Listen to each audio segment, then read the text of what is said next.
cœur du XIXe siècle, une révolution silencieuse mais profonde s'apprêtait à bouleverser notre compréhension de l'origine des oiseaux. Avant cette époque, la science percevait les oiseaux comme des créatures singulières, mystiques parfois, issues d'une création indépendante et parfaitement adaptées à leur environnement aérien. Cette vision allait brusquement être remise en question grâce à la découverte inattendue d'un fossile, un spécimen dont l'importance allait dépasser les frontières de la paléontologie pour toucher à la philosophie même de l'évolution. Tout commença en 1861, dans les carrières calcaires de Solnhofen, en Bavière, une région aujourd'hui célèbre pour ses gisements fossiles remarquablement bien conservés. Ce lieu devait livrer un trésor exceptionnel, Archaeopteryx lithographica. Ce fossile unique, à la fois oiseau et reptile, exposait clairement des plumes parfaitement conservées, un exploit rare pour l'époque. L'Archaeopteryx présentait des caractéristiques remarquables par lesquelles il semblait se tenir au seuil d'une grande transformation. Bien qu'ayant des ailes et des plumes comme un oiseau, il possédait aussi une longue queue osseuse, des dents acérées et des griffes distinctes, des traits typiques des dinosaures théropodes. Cette découverte arriva à un moment critique de la pensée scientifique.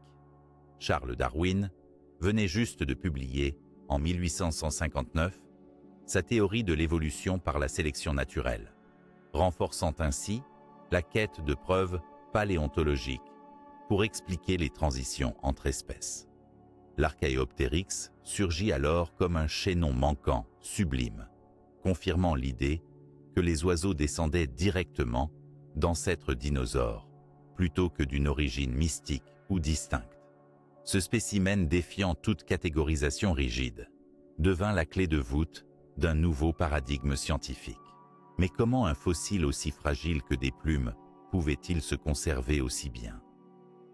Les conditions exceptionnelles de Solnhofen, avec ses sédiments fins, un environnement lacustre pauvre en oxygène, ont permis la conservation remarquable de ces détails, ce qui est généralement impossible avec des matériaux aussi délicats.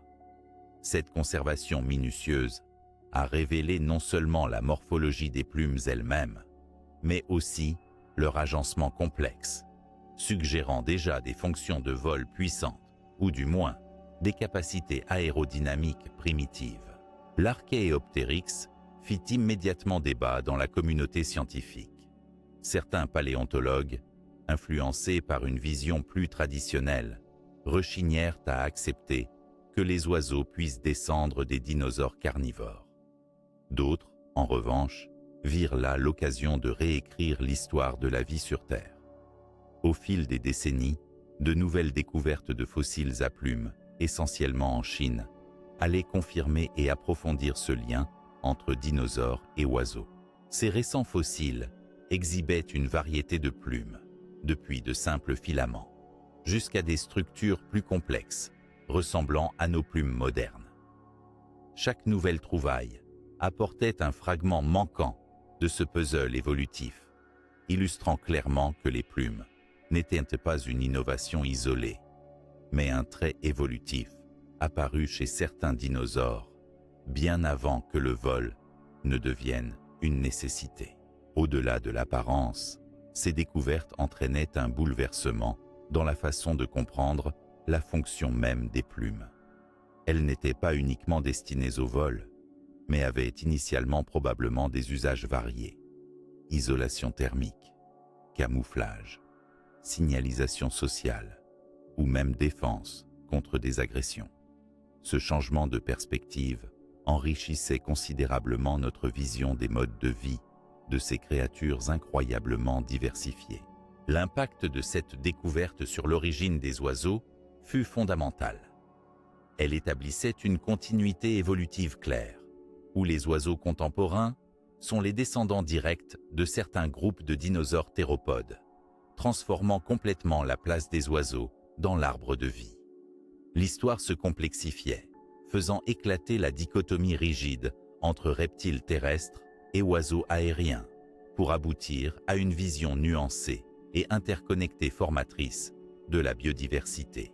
À mesure que les techniques paléontologiques et les outils d'analyse modernes progressaient, l'étude des fossiles à plumes se raffina.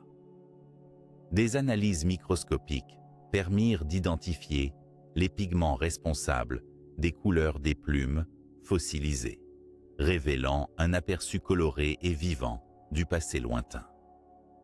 Ce fut un apport majeur, car il humanisait ses ancêtres lointains en leur donnant des aspects plus familiers, loin de l'image de monstres gris et rugueux, souvent véhiculés.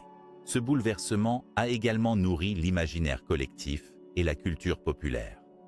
Le lien profond entre dinosaures et oiseaux fascine désormais le grand public, modifiant notre regard sur la nature et son histoire.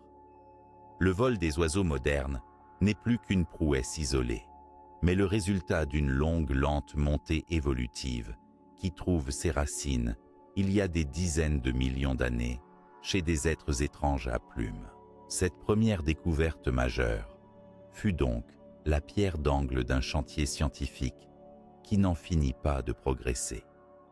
Aujourd'hui, en scrutant chaque fragment d'os, chaque trace de plume fossilisée, les scientifiques replongent dans un passé complexe où se mêlent survie, adaptation, innovation et grandeur. La révélation que les oiseaux sont, en un certain sens, des dinosaures vivants offre une porte ouverte à une compréhension plus riche de la vie, où passé et présent s'enchevêtrent au rythme patient et passionnant de l'évolution. Alors que nous avançons dans notre exploration, nous allons plonger plus profondément dans l'univers des dinosaures théropodes eux-mêmes, leur forme, leur mode de vie, et ce qui fait d'eux les ancêtres fascinants des oiseaux d'aujourd'hui. Cette transition naturelle résonne comme une invitation à découvrir non seulement leurs os et leurs plumes, mais aussi la dynamique de vie qui a animé ces créatures sur des millions d'années. Les dinosaures théropodes occupent une place privilégiée dans l'histoire de la paléontologie, et plus particulièrement dans notre quête pour comprendre l'origine des oiseaux modernes. Dès que l'on s'intéresse à cette fascinante famille de dinosaures, on découvre un groupe d'animaux étonnamment variés et complexes, qui va de formidables prédateurs jusqu'à des formes plus petites et agiles, souvent dotées de plumes.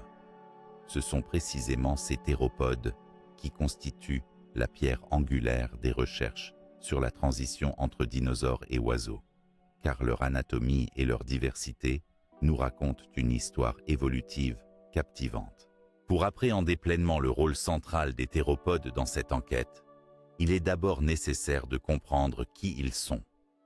Le groupe des théropodes regroupe essentiellement des dinosaures bipèdes, la plupart carnivores, appartenant à l'ordre des saurichiens, l'un des deux grands groupes de dinosaures, avec les ornithischiens. Leur nom, issu du grec signifiant « pied de bête sauvage », évoque leur nature agile et prédatrice. Ce groupe inclut des créatures emblématiques, comme le célèbre Tyrannosaurus rex, le redoutable Allosaurus, mais aussi des dinosaures plus petits, tels que les Dromaeosauridés, dont le Vélociraptor est l'exemple le plus connu. La diversité des théropodes est remarquable non seulement en termes de taille, qui va de quelques dizaines de centimètres jusqu'à plus de 12 mètres pour les plus grands, mais aussi dans leur architecture corporelle. Généralement, ils présentent un corps allongé, une queue longue et musclée qui assurait l'équilibre, des membres postérieurs puissants et adaptés à la course, ainsi qu'une tête souvent dotée d'une mâchoire munie de dents acérées. Ils sont pour la plupart bipèdes, usant de leurs pattes avant pour attraper leur proie, plutôt que pour la locomotion, dotés de mains souvent équipées de griffes. Mais le point le plus essentiel en ce qui concerne l'origine des oiseaux réside dans les caractéristiques particulières des membres antérieurs, du squelette et de certaines adaptations anatomiques spécifiques. Plusieurs théropodes, notamment parmi les maniraptoriens, un sous-groupe qui comprend les Dromaeosauridés, les Troodontidés et d'autres familles proches des oiseaux, dévoilent des traits que l'on retrouve clairement chez les oiseaux. Ces traits incluent une structure du poignet très mobile, l'allongement des os des bras, une clavicule bien développée, souvent fusionnée en furcula, ce que nous appelons la fourchette chez les oiseaux contemporains, ainsi que l'apparition de plumes. Par ailleurs, la découverte de fossiles à plumes bien conservés dans des formations lacustres en Chine, datant du Jurassique et du Crétacé, a bouleversé les idées anciennes sur ces dinosaures. Ces fossiles témoignent que les plumes ne sont pas une exclusivité des oiseaux modernes, mais avaient déjà évolué chez certains théropodes, bien avant l'apparition des premiers oiseaux. Les plumes, initialement peut-être utilisées pour l'isolation thermique ou la parade sexuelle, constituaient également un prérequis pour l'évolution ultérieure du vol. Il est important de souligner que cette diversité des théropodes va bien au-delà du simple registre carnivore classique. Certains théropodes maniraptoriens présentaient des régimes alimentaires variés, intégrant parfois végétaux, insectes ou petits animaux, témoignant d'une grande capacité d'adaptation écologique. Cette plasticité évolutive a aussi pu jouer un rôle fondamental dans leur évolution vers des formes plus spécialisées, comme les premiers oiseaux. Sur le plan anatomique, les théropodes partageaient aussi beaucoup de traits avec les oiseaux dans leur système respiratoire. Il est aujourd'hui établi que certains dinosaures théropodes possédaient des sacs aériens, un système complexe qui améliore l'efficacité respiratoire. Ce dispositif, encore visible chez les oiseaux modernes, serait une adaptation clé permettant un métabolisme énergétiquement coûteux, nécessaire notamment au vol. Une autre caractéristique frappante est la présence d'os creux et pneumatisés, c'est-à-dire creux à l'intérieur et renforcés par des structures internes, fines et rigides. Ce trait confère à la fois légèreté et solidité au squelette, favorisant à la fois l'agilité dans la course et, chez les descendants directs, la capacité de voler. Ce trait est présent chez un grand nombre de théropodes, attestant d'un lien évolutif fort avec les oiseaux. Depuis que les recherches se sont intensifiées, notamment grâce aux trouvailles paléontologiques en Chine et en Mongolie, la conception même des dinosaures théropodes comme de simples monstres a radicalement changé. Ces animaux montrent un degré d'adaptation, de complexité comportementale et physiologique jusqu'alors insoupçonné, ce qui les rend fascinants autant pour les scientifiques que pour le grand public. C'est cette combinaison unique de traits qui place les théropodes au centre de l'enquête sur les origines des oiseaux. Ils ne sont pas simplement les ancêtres lointains d'une lignée aujourd'hui disparue, mais bien les ancêtres directs des oiseaux, qui peuplent encore nos cieux. Comprendre leur diversité, leur anatomie, leur mode de vie, c'est déchiffrer les premières étapes d'une aventure évolutive qui a conduit à la conquête du ciel. En suivant l'évolution des théropodes et leurs caractéristiques, nous pourrons bientôt plonger dans les preuves paléontologiques les plus marquantes qui étayent ce lien entre dinosaures et oiseaux modernes. L'histoire des théropodes, avec leur incroyable diversité et leur anatomie sophistiquée, est la base sur laquelle repose l'ensemble de la continuité de l'évolution vers les oiseaux. Dans la prochaine étape de notre voyage, nous explorerons précisément ces preuves et les fossiles qui les constituent pour illustrer cette fascinante transition qui a changé à jamais notre regard sur la nature et son passé. Pour comprendre la fascinante histoire de l'évolution des oiseaux à partir des dinosaures théropodes, il est primordial de s'appuyer sur les preuves tangibles qu'a laissées la nature à travers les âges, les fossiles. L'évidence paléontologique incarnant le lien entre ces deux groupes distincts, mais intimement liés, constitue un pilier fondamental de la paléontologie moderne, défiant les anciennes conceptions et ouvrant des perspectives passionnantes sur la continuité de la vie. Au tournant du XXe siècle, après la découverte d'Archaeopteryx, les scientifiques ont progressivement accumulé des preuves qui allaient confirmer et enrichir cette première illustration du lien entre dinosaures et oiseaux. Pendant longtemps, Archaeopteryx fut considéré comme l'ultime chaînon manquant, ce fameux intermédiaire entre les reptiles et les oiseaux. Toutefois, la découverte de nombreux fossiles permet aujourd'hui d'aller bien au-delà, tissant une toile plus serrée entre les théropodes non aviaires et les oiseaux modernes. L'un des points clés est la présence de plumes sur plusieurs espèces de théropodes. Cette donnée ne fait plus débat aujourd'hui. Des fossiles remarquablement conservés de Sinosauropteryx, Caudipteryx, Microraptor ou encore Vélociraptor, découverts notamment en Chine, témoignent de plumes diverses, allant de structures simples similaires à des filaments jusqu'aux plumes complexes, capables d'assurer une certaine forme de vol, ou au moins de planer. Ces plumes fossiles prouvent que ce trait, jadis considéré comme une caractéristique propre aux oiseaux, avait déjà évolué chez certains dinosaures carnivores, bien avant le Crétacé supérieur. La structure squelettique offre un autre éclairage majeur. La morphologie des os des membres antérieurs, notamment la présence d'une fourchette, la fusion des clavicules, est un trait partagé par les oiseaux et plusieurs groupes de théropodes maniraptoriens. Cette adaptation, essentielle pour le vol chez les oiseaux, a donc clairement des racines profondes chez leurs ancêtres dinosaures. De plus, des caractéristiques telles que des poignets flexibles qui permettent de plier l'aile de manière efficace sont déjà présentes chez ces dinosaures. Un autre élément fondamental est la découverte des sacs aériens dans les fossiles de certains théropodes. Ce système respiratoire avancé, complexe et extrêmement efficace caractérise aujourd'hui les oiseaux en leur offrant une excellente capacité d'échange de gaz, nécessaire à un métabolisme énergivore comme celui du vol.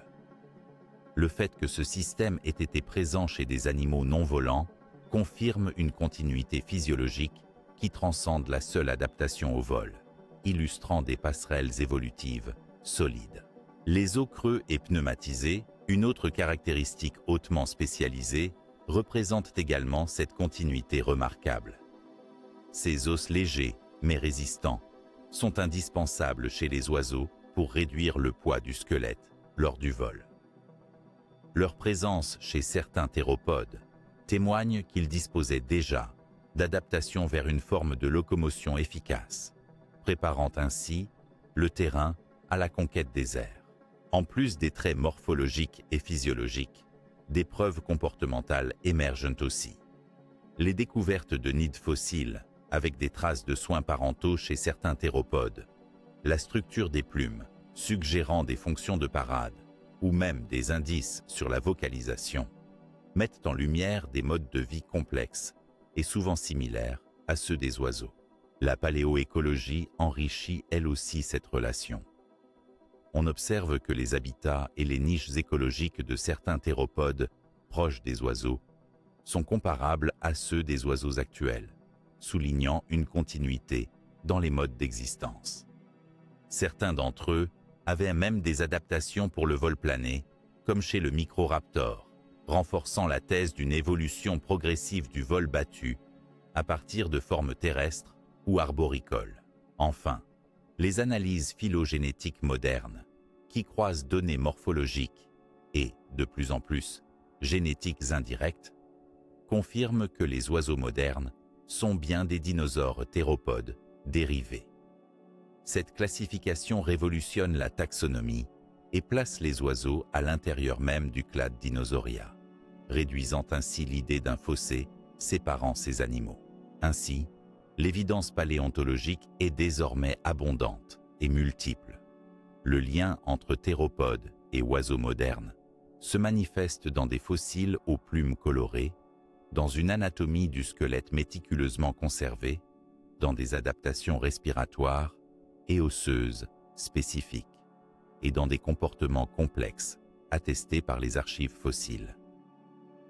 Cette accumulation de preuves a non seulement confirmé la théorie de Darwin, mais elle a enrichi notre compréhension des dynamiques évolutives en dévoilant une histoire pleine d'expérimentations morphologiques, fonctionnelles et comportementales. Ces découvertes ont transformé notre perception des dinosaures, les rendant moins monstrueux et plus proches de nous que jamais, tout en éclairant d'un jour nouveau la richesse de l'évolution des oiseaux.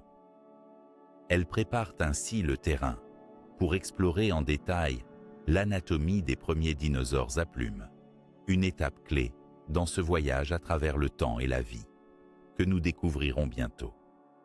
Cette plongée dans leur morphologie nous permettra d'approfondir ce lien de parenté et de mieux saisir les origines mêmes de notre chère famille aviaire.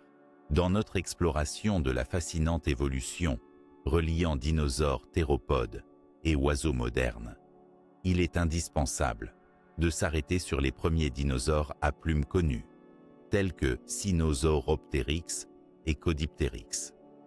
Ces créatures fossilisées jouent un rôle majeur dans la compréhension du développement progressif des plumes et ouvrent une fenêtre sur l'anatomie et la biologie de ces animaux, à la croisée des mondes reptiliens et aviaires. Sinosauropteryx, découvert dans les années 1990 dans les formations de la province du Liaoning en Chine, représente l'un des premiers exemples clairs de dinosaures à plumes primitifs. Ce petit théropode, long d'environ 1 mètre, vivait il y a environ 125 millions d'années, durant le Crétacé inférieur. Son importance est capitale, car il fut le premier fossile démontrant que certaines structures filamenteuses, apparemment pré-pennées, recouvraient des dinosaures non aviaires. Ces plumes primitives ressemblent davantage à des filaments ou du duvet qu'aux plumes complexes des oiseaux actuels. Mais elles témoignent d'une étape cruciale dans l'évolution des structures épidermiques. L'anatomie générale de Sinosauropteryx est caractéristique d'un petit chasseur bipède. Un crâne avec des dents acérées, de longs membres postérieurs robustes et une queue allongée qui, en plus de servir d'équilibre, semble également couverte de plumes filamenteuses. L'ensemble du corps présente une adaptation à la course avec un squelette léger. Mais ce qui détonne le plus, c'est la présence de ce revêtement primitif, qui démontre clairement que les plumes ont d'abord pu apparaître pour des fonctions autres que le vol, comme la thermorégulation ou le camouflage. Caudipteryx, quant à lui, découvert peu après dans les mêmes formations, offre une vision encore plus avancée de l'évolution des plumes. Ce dinosaure théropode, légèrement plus grand que Sinosauropteryx, montre une combinaison surprenante. Un corps robuste, avec une tête relativement petite, et surtout, des plumes qui ressemblent beaucoup plus aux véritables plumes d'oiseaux. Ses bras étaient courts et robustes, terminés par des mains munies de griffes et portaient des plumes de type penné, semblables à celles des ailes modernes. L'importance de Caudipteryx dans notre compréhension de la transition vers les oiseaux tient dans cette combinaison de traits. Il ne pouvait pas voler, en raison de la taille réduite de ses membres antérieurs, mais il possédait déjà des plumes clairement différenciées, disposées de façon à évoquer de véritables ailes, même si elles ne servaient pas pour le vol actif. Cette observation est essentielle, puisqu'elle illustre que les plumes ont précédé le vol et avaient d'autres fonctions évolutives, comme la parade ou la protection, avant de devenir des instruments aérodynamiques.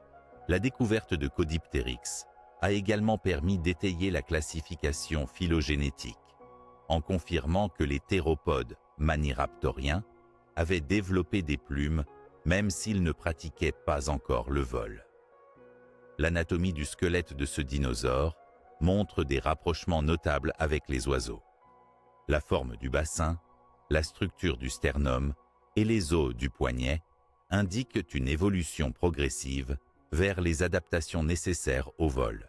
Ces deux dinosaures, Sinosauropteryx et Caudipteryx, incarnent ainsi deux étapes successives dans l'évolution des plumes et des caractéristiques anatomiques associées, illustrant de manière lumineuse l'origine des traits aviaires.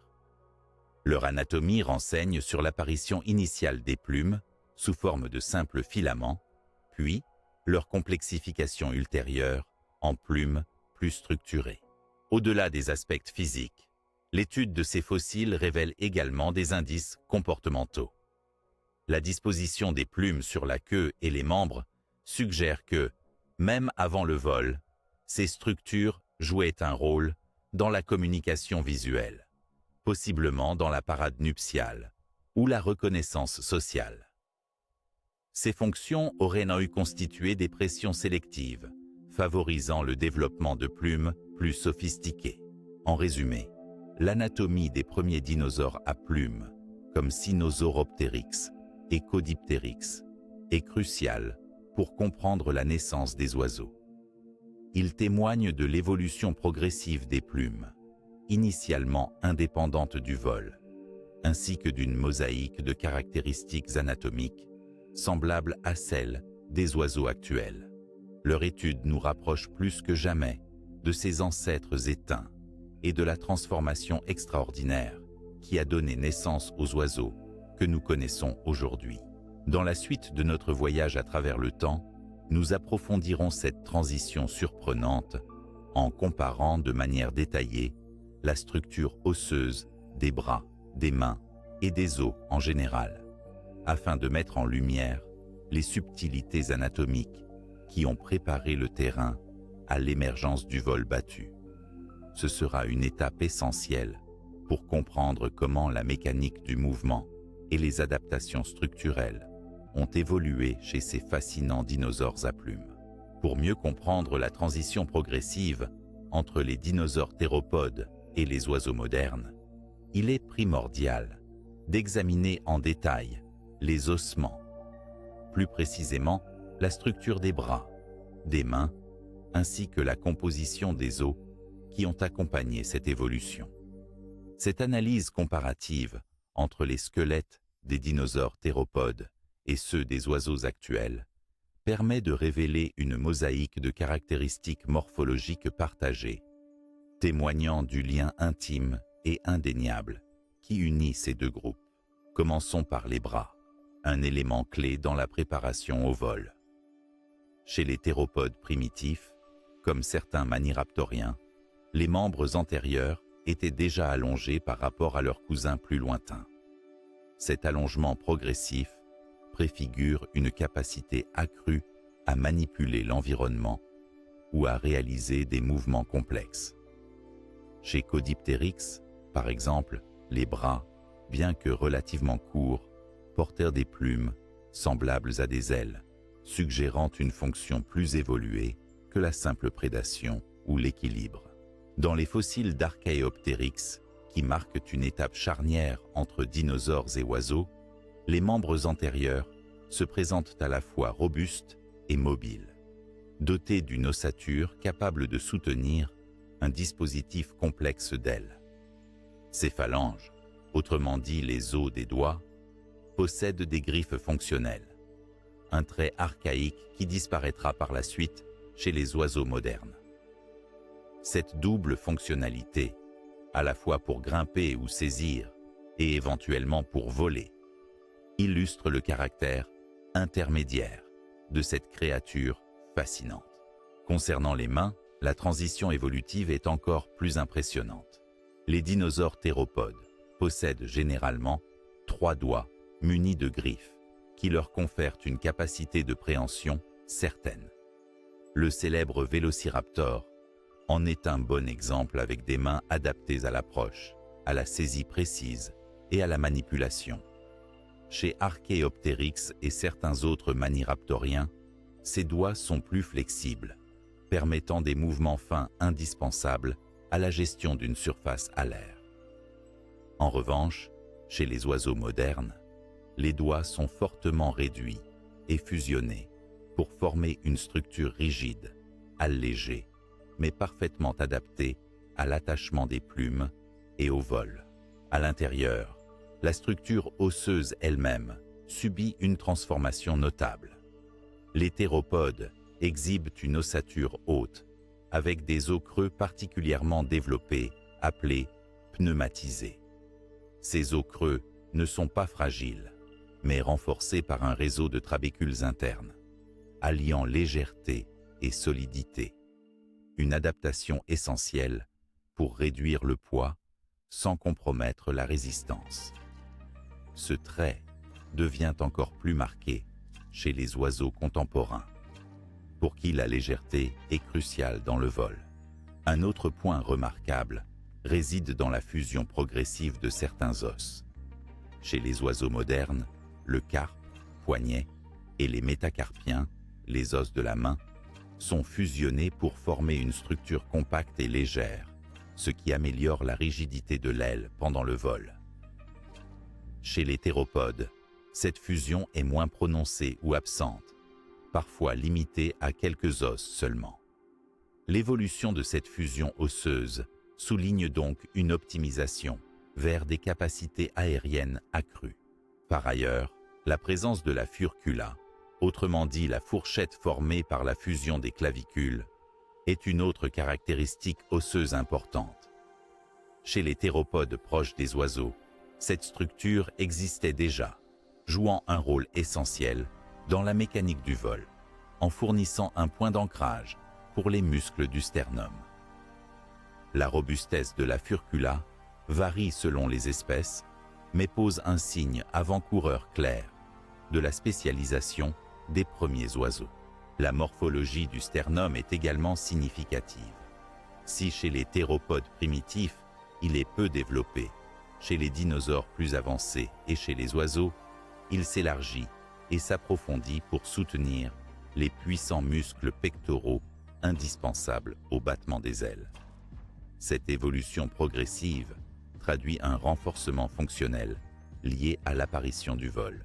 Au-delà de la structure osseuse, les articulations des membres, particulièrement les poignets, jouent un rôle crucial. Chez les théropodes maniraptoriens, les os du poignet développaient une extrême mobilité, permettant un pliage et un repli des ailes, une étape fondamentale vers le vol efficace. Cette mobilité est moins marquée chez les reptiles sans plumes, mais devient une caractéristique notable chez les taxons proches des oiseaux et est pleinement intégrée chez ceux qui pratiquent le vol battu véritable. Cette comparaison détaillée dévoile donc un continuum évolutif impressionnant. Les dinosaures théropodes ont progressivement développé des adaptations morphologiques qui, de fil en aiguille, ont permis aux oiseaux de conquérir le ciel. Leurs bras, mains, os creux et articulations reflètent l'histoire d'une transformation lente et complexe, enrichie de compromis fonctionnels entre la préhension, la locomotion terrestre et les premiers essais de vol. En considérant ces éléments, il est évident que la mécanique du vol n'est pas apparue brutalement, mais résulte d'une série d'étapes morphologiques subtilement orchestrées sur des millions d'années. L'analyse de la structure osseuse des dinosaures théropodes nous dote ainsi d'un éclairage précis sur les adaptations nécessaires à cette transition, offrant une compréhension claire et passionnante de la genèse de l'aile. Dans la suite de notre voyage scientifique, cette étude des squelettes détaillés nous préparera à observer de près comment les plumes ont évolué, depuis leurs formes les plus rudimentaires jusqu'aux structures sophistiquées qui caractérisent les oiseaux modernes. Nous aborderons également les transformations fonctionnelles des ailes primitives et comment elles s'intègrent dans le comportement et l'écologie de ces créatures issues d'un autre temps.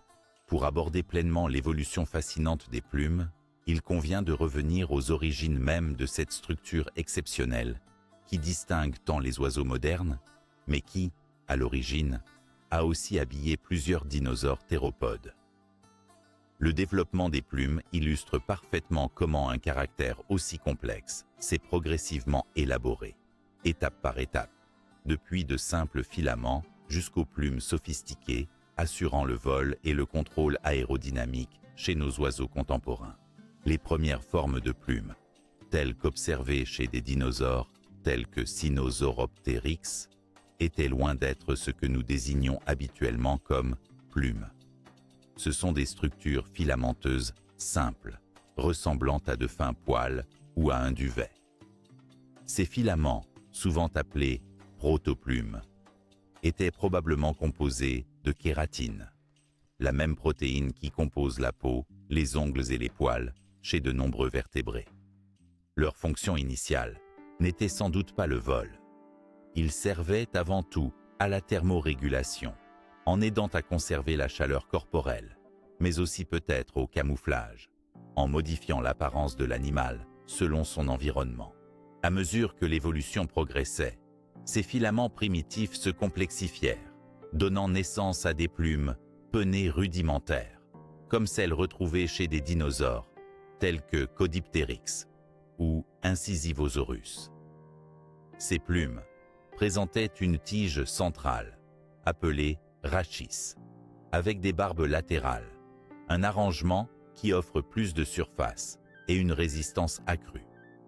Cette évolution permit des fonctions variées: protection contre les agressions mécaniques ou chimiques, affirmation visuelle dans le cadre de la parade sexuelle ou du marquage territorial, et peut-être même une efficacité accrue pour le contrôle de la température corporelle. Les plumes pennées se divisent en deux grandes catégories: les plumes de contour, qui couvrent le corps et donnent sa forme extérieure à l'animal, et les plumes de vol, qui forment les ailes et la queue. Chez certains maniraptoriens comme Microraptor, on remarque déjà des plumes longues et asymétriques sur les membres antérieurs et postérieurs, une configuration suggérant un contrôle aérodynamique sophistiqué, donc une forme primitive de vol plané, ou au moins un vol battu rudimentaire. L'asymétrie est en effet un élément clé dans l'évolution des plumes liées au vol, car elle permet une meilleure gestion de la portance et de la traînée lors du déplacement dans l'air. Cette innovation reflète une transition majeure. Les plumes ne sont plus seulement des appendices de protection ou d'apparat, mais deviennent véritablement des organes fonctionnels destinés à la locomotion aérienne. Avec le temps, les plumes se sont structurées de façon encore plus complexe, intégrant plusieurs éléments fondamentaux. Le rachis central, pourvoyeur de rigidité, soutient des barbes latérales munies elles-mêmes de barbules munies de crochets microscopiques qui s'imbriquent les unes dans les autres. Cette organisation microscopique garantit que la plume forme une surface continue et résistante, essentielle pour le vol efficace. Parallèlement, la diversification des types de plumes a été considérable chez les oiseaux modernes, avec des plumes adaptées à la thermorégulation, au camouflage, au chant, ou encore à la parade et au maintien de la qualité du vol.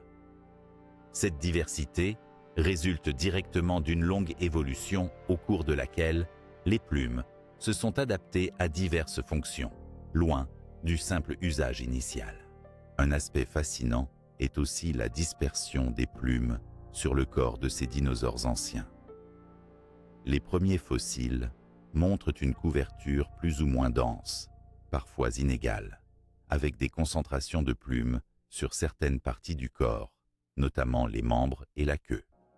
Cette répartition variait d'une espèce à l'autre et d'un stade évolutif à un autre, ce qui suggère une grande plasticité dans l'usage des plumes. Il faut souligner que cette évolution des plumes s'inscrit dans un contexte plus large de transformations anatomiques et physiologiques, telles que la modification des membres supérieurs, la fusion de certains os ou encore le développement de la respiration efficace, tous essentiels pour le vol. Au fil des millions d'années, ce processus minutieux et progressif a abouti aux plumes modernes, capables non seulement d'assurer un vol puissant et contrôlé, mais aussi d'offrir des possibilités infinies de communication visuelle, de camouflage et de survie. Leur évolution reflète ainsi un équilibre subtil entre contraintes fonctionnelles et pressions environnementales. En somme, le développement des plumes, des filaments initiaux aux plumes structurées, est une extraordinaire saga naturelle, une progression graduelle illustrant parfaitement la plasticité et l'ingéniosité de l'évolution. Ces innovations, éthologiquement et morphologiquement, illustrent la continuité entre dinosaures et oiseaux d'une manière tangible et passionnante. Dans la prochaine étape de notre voyage, nous étudierons plus précisément les ailes primitives et les diverses formes d'appendices présentes chez les maniraptoriens, afin d'approfondir notre compréhension du rôle évolutif joué par ces structures dans l'apparition du vol chez les ancêtres des oiseaux modernes. Alors que nous avons précédemment exploré le développement des plumes, il est à présent crucial de nous pencher sur l'étude des ailes primitives et la diversité des appendices qui apparaissent chez les maniraptoriens, un groupe central dans la compréhension de la transition évolutive entre dinosaures, théropodes et oiseaux modernes. Ces premières ailes, bien souvent différentes des ailes parfaitement adaptées au vol que nous connaissons aujourd'hui, révèlent la complexité et la richesse des trajectoires évolutives qui ont permis l'émergence des oiseaux. Les maniraptoriens regroupent une vaste assemblée de dinosaures carnivores qui occupaient des niches écologiques diverses, allant des prédateurs rapides et agiles jusqu'à des formes plus petites et parfois arboricoles. Parmi eux, certains présentaient déjà la capacité d'étendre et de replier des membranes de plumes sur leurs membres antérieurs, des appendices qui, bien que primitifs, jouent un rôle essentiel dans l'histoire du vol. L'exemple emblématique est celui du Microraptor, un petit dromaéosauridé du Crétacé supérieur, qui possédait non seulement des plumes sur les bras, mais également sur les pattes postérieures. Cette disposition unique, appelée vol quadrimoteur, fait du Microraptor un cas particulier et précieux pour imaginer les premiers essais de locomotion aérienne. Ses ailes postérieures, moins développées que celles des membres antérieurs, mais néanmoins fonctionnelles, permettaient probablement une forme de vol plané sophistiquée, combinant stabilité et contrôle aérien. D'autres maniraptoriens tels que Caudipteryx ou Epidexipteryx montrent des variations dans la structuration des appendices. Chez Caudipteryx, ses membres antérieurs portèrent des plumes en éventail, qui pourraient avoir servi à générer de la force aérodynamique ou à des fins de parade visuelle, même s'il est probable qu'ils ne volaient pas vraiment. Epidexipteryx, de son côté, possédait des plumes longues et primitives uniquement à la base de la queue, avec une forme plutôt atypique, qui auraient pu jouer un rôle dans les displays sociaux. Les ailes primitives de ces dinosaures se différencient notablement des ailes modernes par plusieurs traits. Premièrement, la structure des doigts restait plus complexe et moins fusionnée, souvent dotée de griffes, ce qui suggère que ces appendices continuaient à servir initialement à la saisie ou à la manipulation, plutôt qu'au vol exclusif. Deuxièmement, la masse et la forme des plumes, ainsi que leur organisation, étaient souvent différentes, moins symétriques et parfois moins adaptées aux contraintes aérodynamiques du vol soutenu. Un autre point fascinant concernant ces premiers appendices est leur utilité multiple. En effet, avant de devenir des ailes véritablement fonctionnelles, les plumes et leurs bras associés remplissaient souvent des fonctions diverses, affiliées à la thermorégulation, au camouflage, à la parade nuptiale ou même à la protection des œufs lors de la nidification. Cette multifonctionnalité constitue une étape évolutive majeure, permettant une coévolution de formes et d'usages, et favorisant ainsi des innovations successives. De plus, l'articulation du poignet chez les maniraptoriens est particulièrement remarquable. Elle permet une rotation et une flexion accrues, très différentes de la rigidité plus caractéristique des reptiles classiques. Cette mobilité accrue est un précurseur essentiel à la formation d'un battement d'aile efficace, puisque le mouvement complexe du poignet est indispensable pour contrôler la surface alaire et moduler la portance et la poussée durant le vol. Il est aussi intéressant de noter la diversité des formes d'appendices chez ces dinosaures. Certains présentent des ailes allongées avec des plumes impeccablement disposées, tandis que d'autres ont des structures plus simples, parfois réduites à des filaments imparfaits. Cette variété illustre l'expérimentation évolutive en cours, où plusieurs solutions étaient testées, certaines menant éventuellement au vol battu, d'autres restant à des fonctions annexes ou disparaissant avec le temps. La question de l'apparition des ailes sur les membres postérieurs, comme chez Microraptor, a suscité beaucoup de débats. Cette particularité unique suggère une phase où le vol quadrimoteur, utilisant les deux paires d'ailes, était une stratégie d'optimisation aérodynamique, favorisant une meilleure stabilité ou maniabilité lors du déplacement aérien. Mais cette configuration ne fut que temporaire, car la sélection naturelle conduisit graduellement à un affinement progressif vers le modèle d'ailes antérieures uniquement, plus efficace pour le vol battu. Enfin, les preuves fossiles, accompagnées d'études biomécaniques modernes, ont grandement contribué à comprendre ces ailes primitives. La modélisation du vol plané, la simulation des forces aérodynamiques exercées sur les différentes parties des ailes et la comparaison avec les comportements des oiseaux actuels nourrissent des hypothèses robustes sur les capacités locomotrices de ces dinosaures aux plumes. Ainsi, l'étude des ailes primitives et des diverses formes d'appendices chez les maniraptoriens révèle une dynamique évolutive riche et diversifiée. Elle témoigne de phases expérimentales multiples, durant lesquelles les plumes et les membres antérieurs ont acquis peu à peu leurs fonctions modernes, non seulement dans le vol, mais aussi dans la communication, la protection ou la thermorégulation.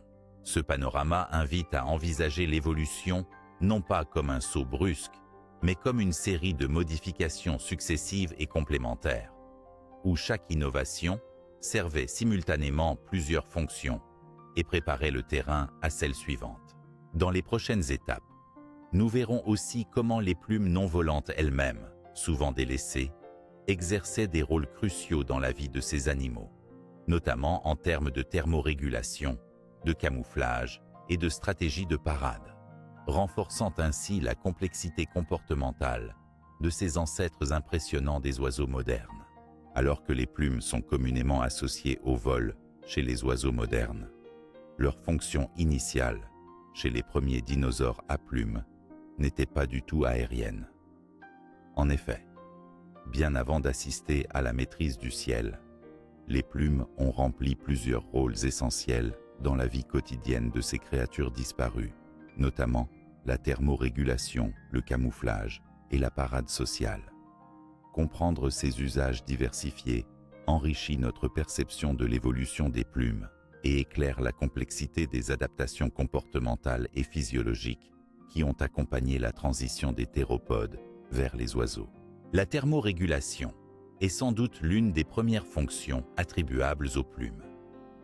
Les premiers dinosaures dotés de filaments ou de protoplumes, tels que Sinosauropteryx, habitaient des environnements où la régulation thermique était capitale pour leur survie. Les plumes, même rudimentaires, formaient une couche isolante qui aidait à conserver la chaleur corporelle, indispensable pour des animaux actifs. Cette isolation protectrice n'a rien d'étonnant si l'on considère que les plumes sont faites de kératine, un matériau léger mais efficace qui piège l'air et limite les pertes thermiques. Ainsi, la présence de plumes a probablement été un avantage évolutif important en stabilisant la température interne, contribuant dès lors à un métabolisme plus élevé, favorisant l'endurance et la rapidité. Outre la régulation thermique, le camouflage constitue un autre usage fondamental des plumes non volantes. Selon l'aspect, la couleur et la densité des plumes, les dinosaures pouvaient se fondre dans leur environnement naturel, échappant ainsi à leurs prédateurs ou améliorant leur capacité à chasser sans être détectés. Les recherches modernes, appuyées par l'étude des mélanosomes, organites responsables de la pigmentation, ont révélé que certains dinosaures à plumes possédaient des colorations variées et complexes, allant des tons terreux aux motifs tachetés ou rayés. Ces motifs ne servaient pas uniquement à la dissimulation, mais formaient un équilibre subtil permettant de jouer avec la lumière et les ombres au sein des écosystèmes boisés, renforçant l'efficacité du camouflage. La parade sociale et la communication visuelle représentent sans doute la fonction la plus spectaculaire associée aux plumes non volantes. Beaucoup d'espèces actuelles utilisent des éléments colorés, lustrés ou animés pour impressionner des partenaires potentiels, intimider des rivaux ou marquer leur territoire. Cette utilisation a sans doute une longue histoire, et les premiers dinosaures à plumes ne faisaient pas exception. Les fossiles de certains maniraptoriens, avec des plumes longues et colorées sur la queue ou les ailes, suggèrent qu'ils employaient ces attributs lors de spectacles de séduction pour attirer des partenaires ou pour communiquer dans leur groupe social. La complexité des plumes, leur brillance due à la nanostructuration de leur surface, permettait une richesse visuelle impressionnante, participant à la dynamique comportementale de l'animal.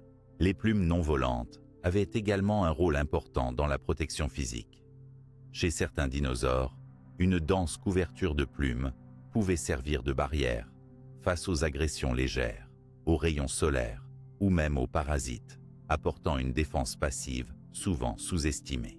Il est aussi intéressant de considérer la fonction des plumes dans la nidification.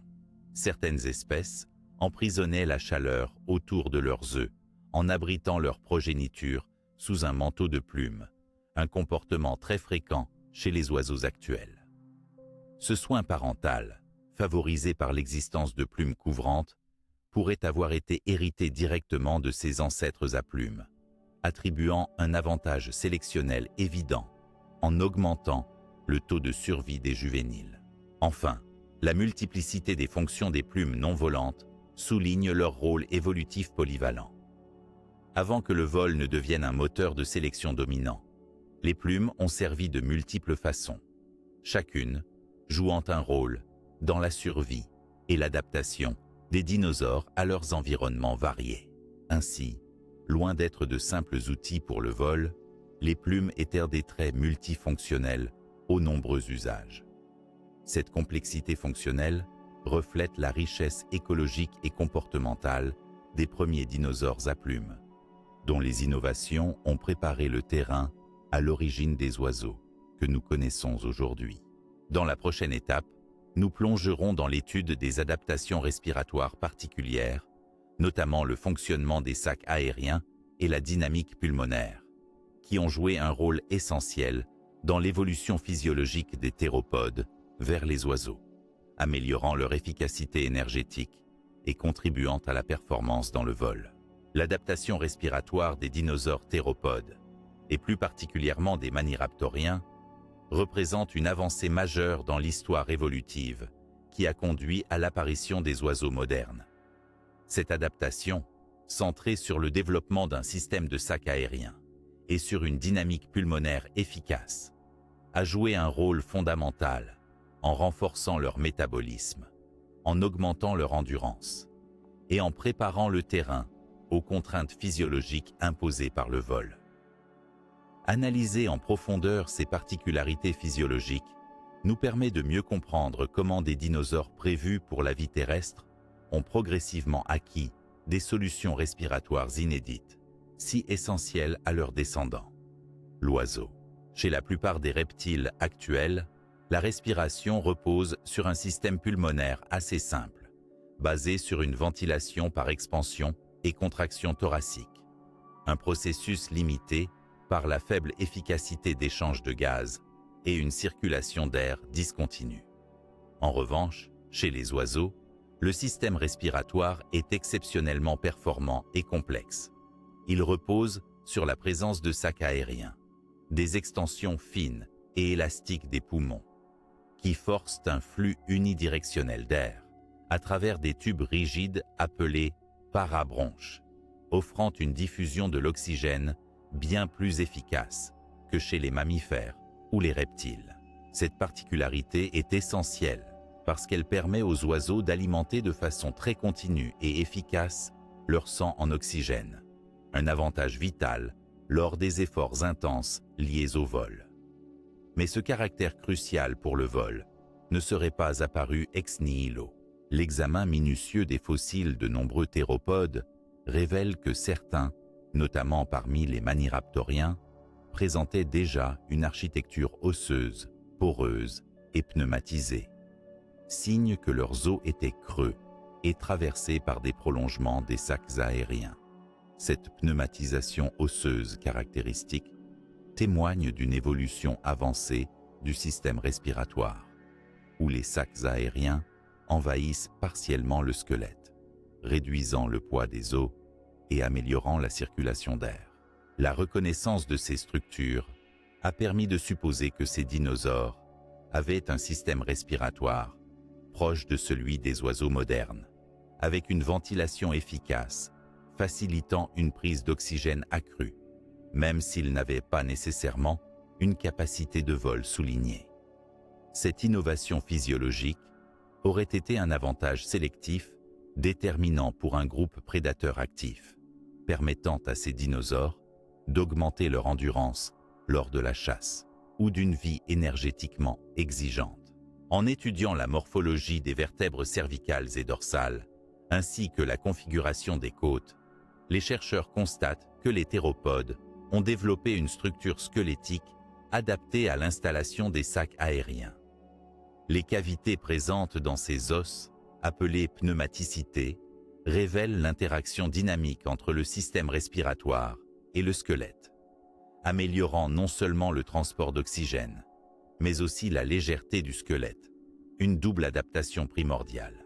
Par ailleurs, la dynamique pulmonaire d'une respiration unidirectionnelle, bien que difficile à observer directement dans des fossiles, est déduite de la correspondance entre la disposition des sacs aériens fossiles et la mécanique respiratoire chez les oiseaux actuels.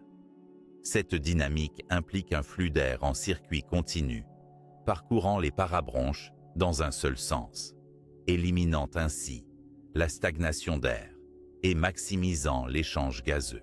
Cela constitue un réel avantage dans des environnements oxygénés, variables ou lors d'activités exténuantes. Cette efficacité aurait contribué à rendre possible la haute performance métabolique des dinosaures proches, ancestraux des oiseaux, et donc préparer les conditions physiologiques indispensables à l'apparition du vol battu. La présence de ces sacs aériens et la pneumatisation osseuse sont également en lien avec d'autres caractères, tels que les os creux et légers que nous avons évoqués précédemment, formant un système intégré, optimisant la locomotion et la physiologie. L'allègement du squelette par la pneumatation réduit la masse corporelle, facilitant la mobilité, tandis que l'efficacité respiratoire favorise une activité intense sur le plan énergétique. Il est important de noter que cette innovation n'était pas limitée uniquement aux ancêtres directs des oiseaux. Des dinosaures aussi divers que certains théropodes carnivores massifs, ou même des sauropodes herbivores, ont présenté différents degrés de pneumatisation osseuse, indiquant que cette caractéristique a eu une portée évolutive bien plus large, avant d'être spécifiquement optimisée chez les maniraptoriens volants. Ainsi, cette analyse des adaptations respiratoires souligne que le système des sacs aériens et la dynamique pulmonaire ne sont pas seulement une singularité des oiseaux, mais une innovation évolutive héritée de leurs ancêtres dinosaures, adaptée puis perfectionnée pour favoriser le vol. Ce saut biologique remarquable, combiné aux transformations anatomiques que nous avons explorées précédemment, offre une perspective complète sur le chemin évolutif parcouru depuis les théropodes terrestres jusqu'aux oiseaux capables de maîtriser les airs avec une grâce incroyable. Prochainement, nous irons encore plus loin en étudiant l'importance de la découverte des os creux et allégés. Va l'impact de cette caractéristique sur la locomotion, l'agilité et la physiologie de ces fascinants ancêtres des oiseaux modernes.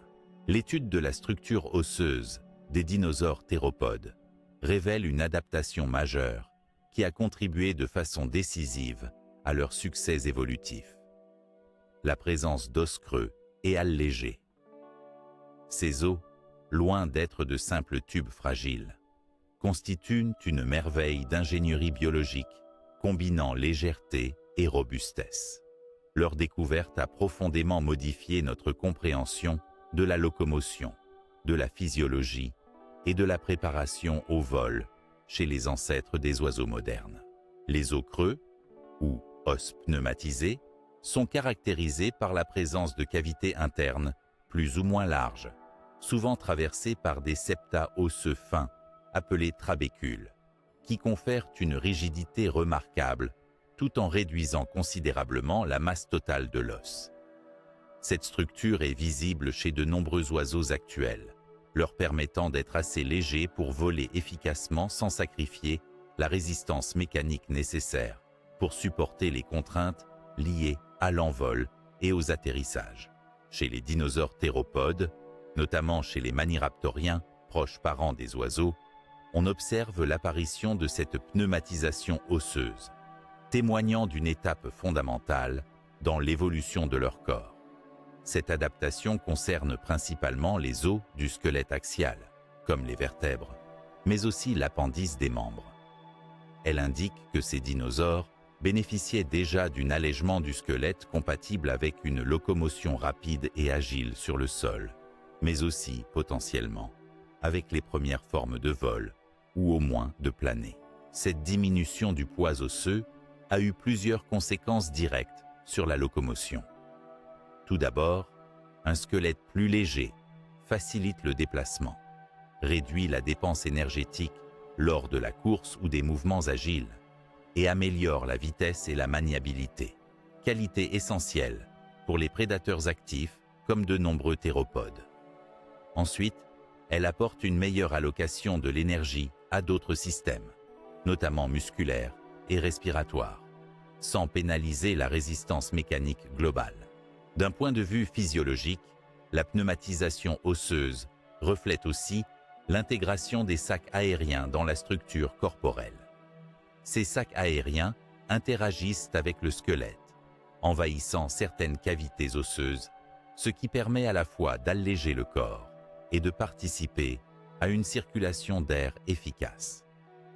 Ainsi, le lien étroit entre os creux et respiration avancée donne une image cohérente d'un système respiratoire et locomoteur coévoluant pour optimiser l'énergie. Cette adaptation est également liée à l'amélioration de la thermorégulation. Le réseau de sacs aériens reliés aux os creux permet un raffinement du contrôle de la température corporelle, évitant la surchauffe lors d'activités intenses, ce qui est crucial pour des animaux au métabolisme élevé. Il faut souligner que l'apparition des os creux ne se limite pas aux théropodes ancestraux des oiseaux. Chez certains autres dinosaures, comme les sauropodes, on observe aussi des os pneumatisés, ce qui suggère que cette innovation était une stratégie évolutive répandue qui a suivi divers chemins adaptatifs selon les besoins spécifiques de chaque clade. En somme, la découverte et l'analyse des os creux chez les dinosaures théropodes ont profondément enrichi notre compréhension de leur physiologie et de leur locomotion. Ce trait, combiné avec les plumes, le système respiratoire avancé et les adaptations squelettiques, a constitué la base fonctionnaliste sur laquelle les oiseaux modernes ont construit leur extraordinaire capacité de vol. Dans la suite de notre exploration, nous verrons comment ces adaptations ont facilité la transition du sol vers la canopée, en s'appuyant sur des stratégies de vol plané avant le développement complet du vol battu, marquant une nouvelle étape décisive dans cette histoire évolutive fascinante. La transition fascinante du sol vers la canopée représente une étape cruciale dans l'évolution des dinosaures théropodes vers les oiseaux modernes. Pour comprendre comment le vol battu, si caractéristique des oiseaux d'aujourd'hui, est apparu, il est indispensable de considérer une phase intermédiaire où le vol plané ou planéae joua un rôle primordial. Cette étape réunit innovations anatomiques, adaptations comportementales et transformations écologiques, marquant un point de bascule dans l'histoire naturelle. Les premiers dinosaures à plumes étaient probablement des animaux terrestres ou semi-arboricoles. Ils possédaient des membres antérieurs munis de plumes, mais parfois encore trop courts ou trop rigides pour un véritable vol battu. Ces structures aérodynamiques primitives ne permettaient pas un envol propulsé, mais offraient une surface suffisante pour exploiter le vent et la gravité, afin de planer d'une branche à une autre, ou de se laisser glisser en douceur en cas de chute. Cette hypothèse est largement soutenue par l'étude de nombreux fossiles, notamment ceux de maniraptoriens comme Microraptorgi. Ce dernier, avec ses ailes non seulement sur les bras, mais aussi sur les pattes postérieures, illustre l'une des premières expérimentations du vol quadrimanuel. Grâce à cette configuration rare, Microraptor aurait pu planer avec une grande maîtrise, exploitant les courants d'air et les reliefs pour se déplacer efficacement en milieu arboré, limite par ses capacités de propulsion. Mais pourquoi ce vol plané précède-t-il le vol battu? Sur le plan évolutif, il s'agit d'une progression logique. Le vol battu nécessite un ensemble complexe de modifications anatomiques et physiologiques. Muscles puissants, squelette léger et flexible, système respiratoire efficace, coordination nerveuse avancée. Ces adaptations complexes ne peuvent émerger que progressivement. Le vol plané constituait ainsi une première étape où des bénéfices immédiats étaient à portée de main, ou plutôt d'aile, sans devoir maîtriser ces exigences énergétiques et mécaniques élevées. Du point de vue écologique, la montée vers la canopée offrait de nombreux avantages.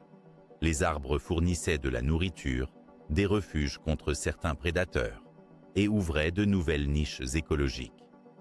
Planer facilitait les déplacements entre ces espaces aériens, réduisant la nécessité de redescendre au sol, lieu plus dangereux et concurrencé. Sur le plan anatomique, on remarque chez ces dinosaures des adaptations favorisant le vol plané. Les membres antérieurs sont allongés et portent des plumes asymétriques, améliorant leur fonction aérodynamique. La musculature des membres supérieurs, bien qu'encore modeste, commence à se développer. L'ossature, avec ses os creux et pneumatisés, participe à alléger le corps, facilitant la sustentation durant la glissade. Progressivement, certaines espèces ont amélioré la puissance de leurs battements, passant du simple plane au véritable vol battu. Elles ont développé des muscles pectoraux impressionnants, un sternum bien ossifié pour l'ancrage musculaire et des ailes plus articulées. Cette transformation s'est accompagnée d'une amélioration du contrôle neurologique et sensoriel pour moduler finement la dynamique du vol. Les traces fossiles d'Archaeopteryx, souvent considérées comme un intermédiaire emblématique, témoignent de cette phase charnière. Il possédait des ailes parfaitement formées, capables à la fois de vol battu et probablement de planer, mais conservait aussi des caractéristiques archaïques, comme les griffes sur les doigts et une longue queue osseuse, signe que l'évolution vers un vol véritablement maîtrisé était encore en cours. Au-delà des aspects mécaniques, cette transition influence également les comportements. Le vol plané, plus accessible énergétiquement, peut avoir servi pour échapper aux prédateurs, explorer de nouveaux territoires ou établir des contacts sociaux. Son développement a ouvert la voie à des innovations comportementales parmi les ancêtres des oiseaux. En somme, Comprendre que le vol plané précéda le vol battu offre une image cohérente et progressive de la conquête du ciel, loin d'être un saut brusque, mais bien le fruit d'une évolution complexe où la sélection naturelle a expérimenté diverses stratégies avant d'optimiser le vol véritable. Cette étape nous invite maintenant à approfondir le portrait d'Archéoptérix, cette mystérieuse créature entre deux mondes, qui illustre à merveille ce passage, tant dans notre prochaine exploration scientifique que dans l'histoire même de la paléontologie. Archéoptérix, souvent désigné comme le chaînon manquant, incarne l'une des découvertes les plus emblématiques et fascinantes qui ait jamais été faite dans l'histoire de la paléontologie. Cette créature énigmatique, découverte dans les carrières de Solnhofen en Bavière à la fin du XIXe siècle, était jusqu'à récemment considérée comme la parfaite illustration du passage entre les dinosaures théropodes et les oiseaux modernes. Son étude approfondie nous offre un portrait d'une créature véritablement entre deux mondes, mêlant mythe populaire et réalité scientifique où s'entrelacent évolution, adaptation et mystère. Ce petit animal, d'environ la taille d'un corbeau, vivait il y a environ 150 millions d'années, à la fin du Jurassique. Son squelette fossilisé a conservé des plumes parfaitement imprimées dans la roche, un fait rare qui a suscité d'emblée une immense attention. De prime abord, sa morphologie semble familière aux ornithologues. Des ailes avec de longues plumes asymétriques capables de produire une portance, un plumage dense recouvrant le corps, et même une queue dotée de plumes, formant un véritable éventail aérodynamique. Cependant, en regardant de plus près, Archéoptérix présente aussi de nombreux traits archaïques typiques des dinosaures théropodes. Sa mâchoire est pourvue de dents acérées, loin des becs cornés des oiseaux modernes. Ses ailes comportent 3 doigts distincts, griffus, pouvant saisir des objets ou se cramponner, ce qui évoque des comportements mixtes entre préhension et vol. Enfin, sa longue queue osseuse, rigide, contraste avec la courte pygostyle des oiseaux actuels, montrant qu'il conservait encore beaucoup d'éléments ancestraux. Ces mosaïques de caractéristiques constituent la preuve éclatante d'une transition évolutive, où Archéoptérix peut être compris comme un expérimentateur naturaliste de la nature, combinant à la fois traits réversibles et innovation aérodynamique. Au-delà de sa morphologie, la question de ses capacités de vol a longtemps animé les débats scientifiques et populaires. Était-ce un planeur, un excellent coureur, capable de courtes envolées, ou déjà un vrai oiseau capable d'un vol battu puissant? Les analyses biomécaniques récentes tendent à montrer que ses ailes, bien que adaptées à l'aérodynamisme, manquaient probablement de la puissance musculaire nécessaire à un vol prolongé. Il est ainsi probable qu'Archéoptérix utilisait une combinaison de comportements. Planer à partir d'altitudes élevées, coupler cette capacité avec des battements d'ailes intermittents pour prolonger ses distances, et utiliser ses griffes pour grimper dans les arbres ou se défendre. Cette polyvalence illustre parfaitement l'expérimentation évolutive en cours durant cette période clé.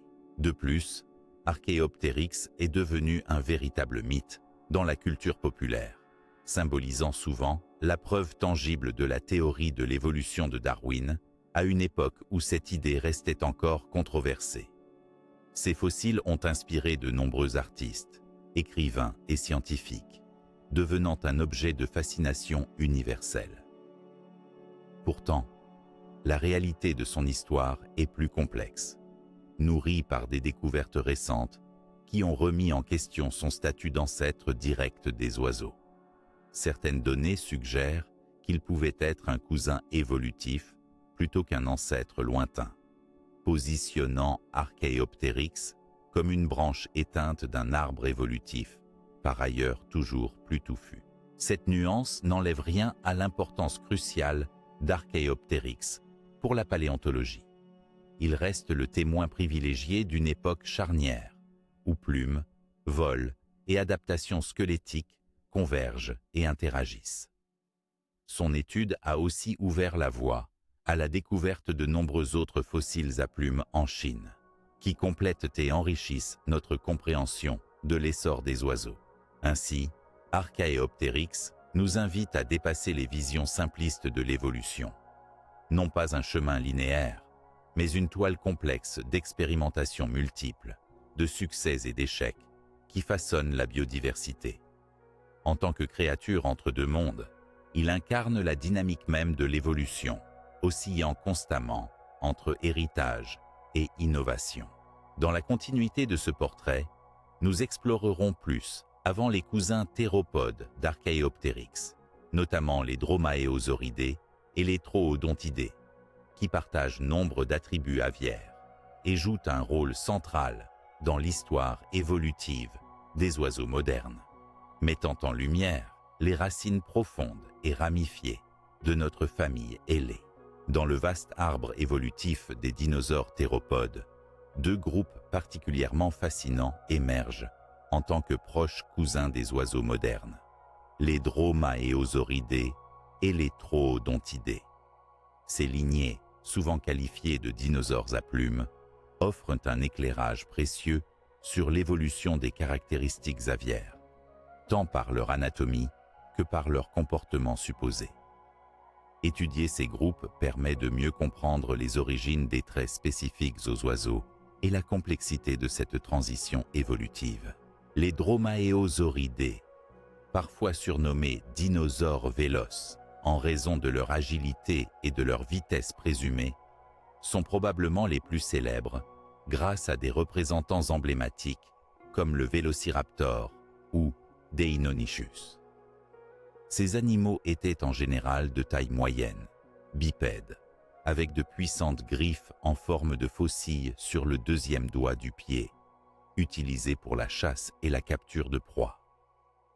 Mais au-delà de ces aspects guerriers, ils possédaient déjà plusieurs traits caractéristiquement aviaires. Le corps des Dromaeosauridés était couvert d'un plumage varié, allant de simples filaments duveteux à des plumes pennées élaborées, similaires à celles des oiseaux. Des fossiles bien conservés ont révélé cette couverture, confirmant que le plumage précédait l'apparition du vol actif et qu'il jouait plusieurs rôles importants, notamment la thermorégulation, la parade et probablement le camouflage. Parmi les caractéristiques physiques, on note aussi la présence d'une queue rigide, renforcée par de longues vertèbres ossifiées, qui servaient probablement à stabiliser les mouvements rapides et les virages serrés lors de la chasse ou du déplacement en milieu forestier. Sur le plan anatomique, les Dromaeosauridés montrent une grande mobilité des membres antérieurs, avec une articulation du poignet permettant la rotation des mains, un atout majeur pour manipuler des objets, des proies ou, chez des formes plus évoluées, pour coordonner les premiers mouvements d'ailes. Leur furcula, ou fourchette, était déjà présente et jouait un rôle fondamental dans la mécanique respiratoire et dans la stabilité des muscles nécessaires pendant le vol. Les Troodontidés, quant à eux, étaient souvent un peu plus petits et présentèrent des cerveaux plus développés, ce qui suggère une intelligence relativement élevée parmi les dinosaures. Leur sens de la vue, de l'odorat et de l'équilibre était très affiné, faisant d'eux des chasseurs habiles et des animaux très adaptés à des environnements complexes. Leur squelette et leur plumage se rapprochent également de ceux des oiseaux, avec des os légers et creux, des membres antérieurs munis de plumes et des doigts capables d'une grande précision. Les Troodontidés montrent aussi des traits anatomophysiologiques très intéressants concernant leur système respiratoire, similaire à celui des oiseaux, avec, notamment, un système efficace de sac aérien. Cette caractéristique leur donnait une endurance accrue, essentielle pour des animaux actifs, nécessitant une grande capacité métabolique. Deux groupes partagent donc plusieurs des attributs aviaires. Plumage élaboré avec différenciation des types de plumes, structure osseuse légère et pneumatisée, présence d'une furcula, mobilité accrue des membres antérieurs et adaptation respiratoire avancée. Ces attributs positionnent Dromaeosauridae et Troodontidés comme des intermédiaires essentiels, témoins d'une évolution en cours qui culmine chez les oiseaux. Leur étude révèle également des traces comportementales, comme la probable incubation des œufs, la confection de nids ou encore l'usage de la vocalisation, bien que ces aspects restent davantage à découvrir. La diversité écologique et leur répartition géographique montrent parallèlement une expansion réussie de ces groupes qui ont su exploiter des niches variées avant la grande extinction du Crétacé. En résumé, Dromaeosauridae et Troodontidés incarnent plus que de simples dinosaures à plumes. Ils sont les sentinelles d'une transition majeure où les caractères aviaires se développent en qualité et en complexité. Ils témoignent d'une histoire évolutive ramifiée qui ne peut se réduire à un seul ancêtre direct, mais plutôt à un groupe d'espèces proches, où l'émergence des oiseaux s'inscrit dans une continuité dynamique, riche de formes et d'expérimentation. Notre voyage dans cette aventure paléontologique se poursuivra avec une attention toute particulière portée à l'un de ces fascinants dinosaures, le Vélociraptor. Son étude approfondie, notamment de ses plumes et de ses comportements, nourrira notre compréhension de l'évolution du vol et des stratégies de vie chez les dinosaures proches des oiseaux. Ainsi, en considérant les cousins théropodes tels que Dromaeosauridae et Troodontidés, nous découvrons que les origines de nombreuses caractéristiques propres aux oiseaux actuels sont millénaires, inscrites dans l'ADN des dinosaures à plumes. Ils sont la preuve vivante ou fossilisée de la continuité entre passé lointain et présent vivant. Parmi les dinosaures théropodes qui ont particulièrement marqué notre compréhension de l'évolution des oiseaux, le Vélociraptor occupe une place de choix. Ce prédateur agile du Crétacé supérieur, rendu célèbre par la culture populaire, est aussi un exemple scientifique crucial grâce aux preuves fascinantes de l'existence de plumes qui ornaient son corps. L'étude de ces plumes et de l'anatomie du Vélociraptor nous apprend beaucoup sur son comportement, ses stratégies de chasse, ainsi que sur les grandes lignes évolutives menant aux oiseaux modernes. Les premières preuves irréfutables que le Vélociraptor possédait des plumes sont venues de découvertes en Mongolie où des fossiles exceptionnellement bien conservés ont montré des empreintes de plumes sur certains individus, notamment sur les avant-bras. Cette révélation a renversé l'image classique du Vélociraptor en tant que simple dinosaure à peau écailleuse, en confirmant qu'il arborait un plumage proche, par certains aspects, de celui des oiseaux actuels. Sur le plan comportemental, les plumes du Vélociraptor, même s'il ne pouvait probablement pas voler, avaient plusieurs fonctions essentielles. Elles amélioraient certainement la thermorégulation, permettant à cet animal de maintenir une température corporelle stable, ce qui est un avantage pour un prédateur actif. Mais surtout, les plumes étaient probablement utilisées dans des comportements sociaux et de communication, notamment lors des parades nuptiales ou de la territorialité, à l'instar de ce que l'on observe chez les oiseaux modernes. L'aspect de chasse du Vélociraptor peut aussi être réévalué sous la lumière de ces découvertes. Son agilité, renforcée par un squelette léger et des plumes couvrant ses membres, indique un chasseur rapide et précis, capable d'une grande maniabilité. Les plumes sur ses avant-bras auraient pu servir à stabiliser ses mouvements rapides, voire à aider dans le maintien de l'équilibre lors des attaques brusques ou des poursuites à grande vitesse. Les griffes acérées et recourbées sur le deuxième orteil, caractéristique distinctive du Vélociraptor, fonctionnaient comme de véritables armes tranchantes. Mais le contrôle précis permis par ces membres plumés et mobiles semble avoir augmenté l'efficacité prédatrice. Ces traits suggèrent une complexité comportementale et un mode de vie bien plus élaboré qu'on ne le supposait autrefois.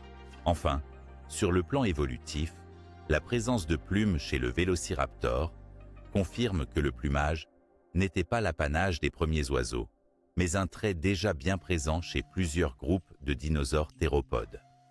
Cette continuité indique que les plumes ont d'abord émergé pour des raisons autres que le vol actif, thermorégulation, camouflage, communication, avant que certaines lignées ne les modifient en structure aérodynamique. La découverte du Vélociraptor à plumes a ainsi bouleversé non seulement notre image de ce célèbre prédateur, mais aussi notre compréhension des étapes de l'évolution qui ont conduit aux oiseaux modernes. Il incarne une illustration vivante de la complexité des adaptations comportementales et morphologiques qui ont accompagné la conquête du ciel. Dans la prochaine étape, nous approfondirons l'étude des nids fossiles et des preuves de soins parentaux chez certains théropodes, ce qui apportera un éclairage nouveau sur le lien entre ces dinosaures à plumes et les comportements sociaux des oiseaux d'aujourd'hui. Les découvertes récentes des nids fossiles et les preuves de soins parentaux chez certains dinosaures théropodes constituent une avancée majeure dans notre compréhension de la vie sociale et reproductive de ces créatures disparues. Cette partie de la paléontologie ne se limite plus à l'étude de simples restes osseux, mais s'intéresse au comportement, une facette longtemps difficile à appréhender chez les animaux fossilisés.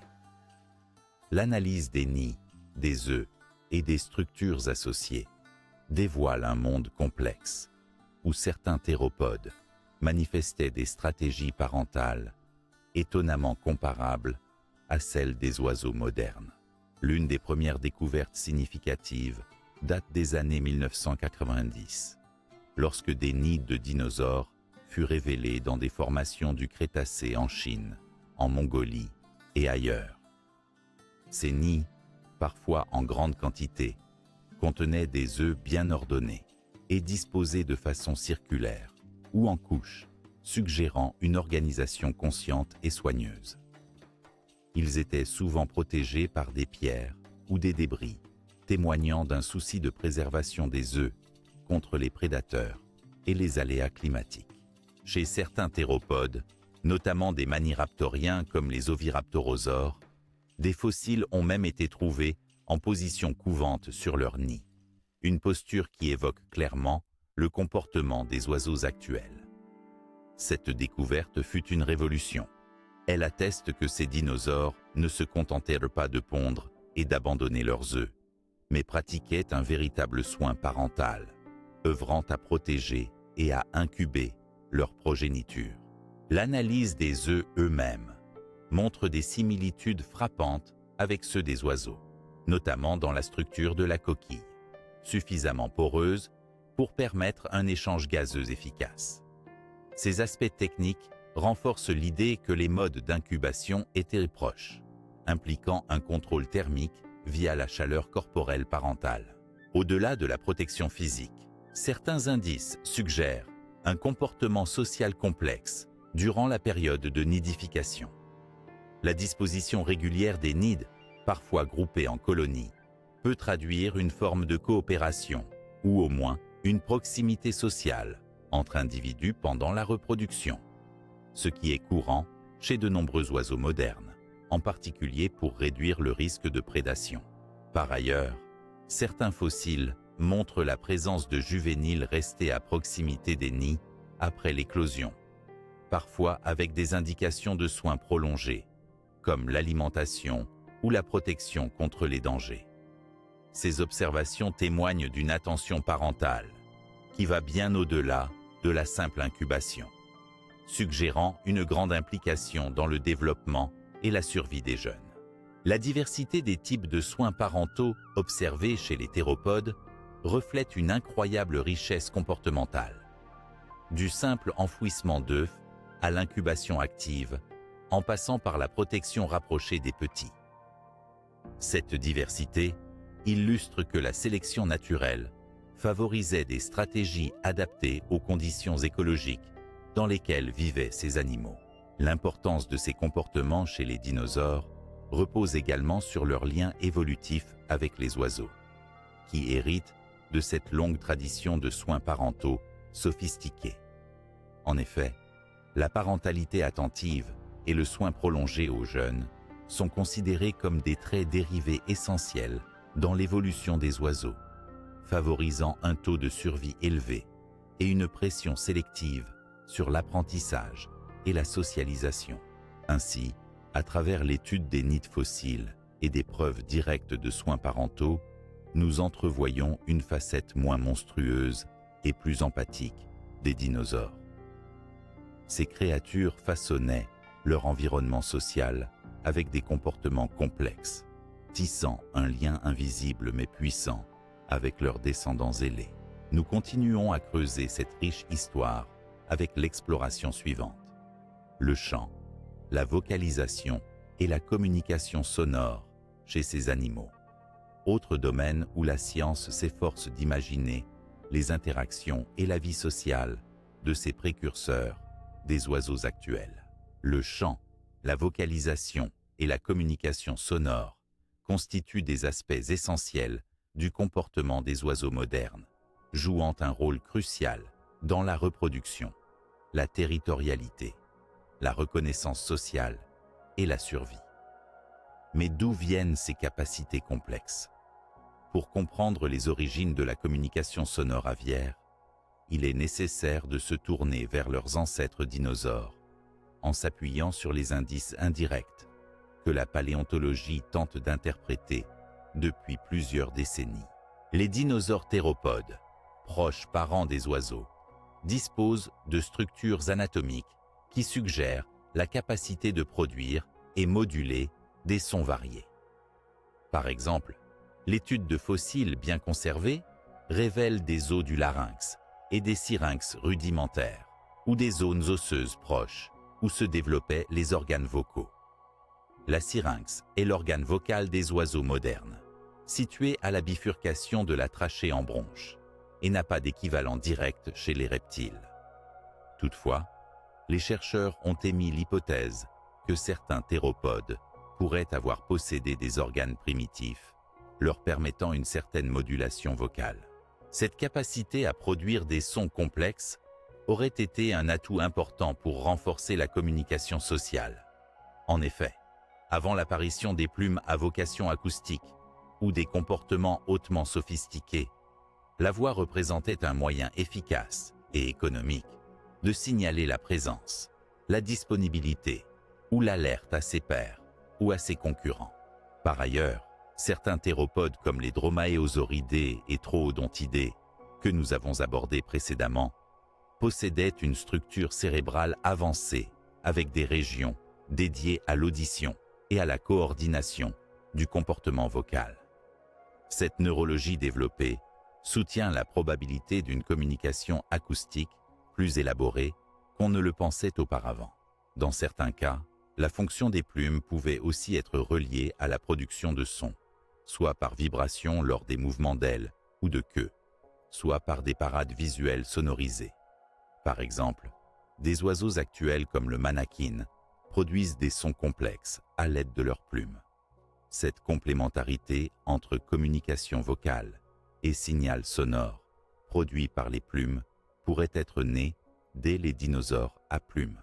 Les hypothèses sur les comportements ancestraux suggèrent que la vocalisation aurait servi à plusieurs fonctions: attirer un partenaire, marquer un territoire, coordonner des groupes lors de la chasse ou prévenir d'un danger imminent. Ces fonctions sociales, fondamentales dans l'écologie évolutive, auraient favorisé la sélection des individus possédant une meilleure capacité à produire et interpréter des signaux acoustiques, initiant une coévolution entre l'appareil vocal et le comportement. Les dinosaures à plumes auraient également développé une variété de sons, probablement moins sophistiqués que les chants complexes des passereaux modernes, mais néanmoins efficaces pour des formes de communication adaptées à leur environnement et à leur mode de vie. L'étude de leur comportement vocal doit donc être envisagée dans un cadre évolutif progressif, où les rudiments ancêtres ont donné naissance à des capacités de plus en plus élaborées. Enfin, cette exploration de la communication sonore chez les dinosaures soulève de nombreuses questions encore ouvertes. La fossilisation ne conserve pas directement les organes mous tels que les cordes vocales, obligeant les chercheurs à combiner analyse comparative, modélisation et recherche sur les relations phylogénétiques pour formuler des hypothèses solides. Le chant est donc particulièrement dynamique et prometteur. Ainsi, la compréhension du chant, de la vocalisation et de la communication sonore ancestrale éclaire une autre facette du lien profond entre dinosaures et oiseaux modernes. Cela révèle que bien au-delà de la simple transformation physique, c'est tout un univers comportemental complexe qui a évolué, préparant l'apparition de la diversité extraordinaire des chants que nous connaissons aujourd'hui. En continuant notre chemin, nous comparerons prochainement les différentes stratégies de vol, de la chute planée au battement d'ailes chez les formes intermédiaires. Cette transition captivante incarne la synthèse ultime entre anatomie, physiologie et comportement dans l'épopée de l'évolution. L'évolution du vol chez les ancêtres des oiseaux modernes est une histoire complexe, faite de stratégies multiples et graduelles. Cette progression, de la chute planée au vol battu, est une étape essentielle pour comprendre comment les premiers dinosaures à plumes ont progressivement conquis les airs. Nous allons ici explorer ces différentes stratégies de locomotion aérienne chez les formes intermédiaires, en mettant en lumière leurs adaptations morphologiques, comportementales et écologiques. Le vol ne débute pas par un battement d'ailes puissant, mais bien par une capacité à exploiter la gravité et les courants d'air pour se déplacer en douceur entre différents points d'un environnement tridimensionnel. Chez certaines espèces de dinosaures archaïques à plumes, notamment les petits maniraptoriens, le vol plané constitue un premier essai évolutif. Cette stratégie repose sur la capacité à se laisser tomber d'une position élevée, comme un arbre, une branche ou une falaise, tout en freinant sa chute grâce aux surfaces alaires, ce qui permet de parcourir des distances horizontales significatives. C'est une méthode simple, mais efficace, qui permet de limiter les risques liés à la chute libre. Le Microraptor, l'un des exemples emblématiques de ce vol plané, possédait des ailes sur ses membres antérieurs et postérieurs. Cette configuration unique de vol quadrimoteur lui offrait une portance accrue, lui permettant probablement de planer d'arbre en arbre, avec aisance. Ses plumes longues et asymétriques procuraient un contrôle précis sur la direction et la vitesse du vol, faisant de lui un maître des déplacements planés. Cette adaptation suggère que le vol occupait déjà une place importante dans l'écologie des premiers oiseaux ou dinosaures à plumes, offrant un avantage compétitif en termes de mobilité, d'évasion des prédateurs et d'accès à des ressources diversifiées. À mesure que les formes évoluaient, une transition vers le vol battu s'est opérée.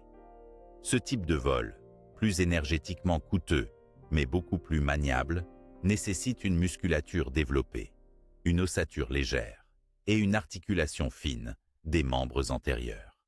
Chez l'Archaeopteryx, par exemple, on observe un squelette adapté à cette forme de vol, avec une fourchette robuste, un sternum suffisamment développé pour attacher des muscles pectoraux et des membres antérieurs capables d'un mouvement de battement. Le vol battu permettait un contrôle dynamique important, la capacité à décoller du sol, à changer rapidement de direction et à se maintenir en l'air plus longtemps.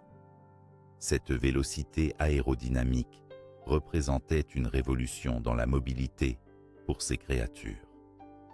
Cependant, Même les formes à vol battu continuent à utiliser le vol plané comme stratégie complémentaire, notamment pour économiser de l'énergie ou se déplacer sur de longues distances.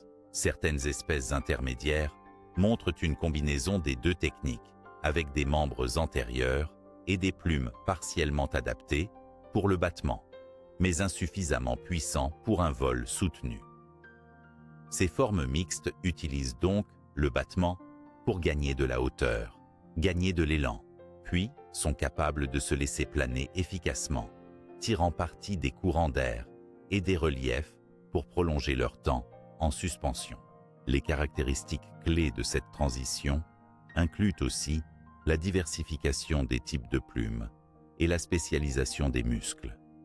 Les plumes asymétriques, avec leurs rachis décalés, se sont peu à peu imposées comme des adaptations favorables au vol battu, tandis que la musculature pectorale s'est renforcée pour soutenir ce mode de locomotion.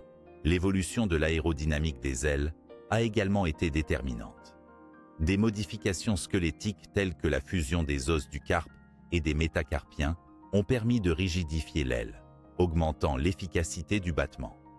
Parallèlement, l'amélioration du système respiratoire grâce au sac aérien a fourni l'endurance nécessaire pour ce type d'effort.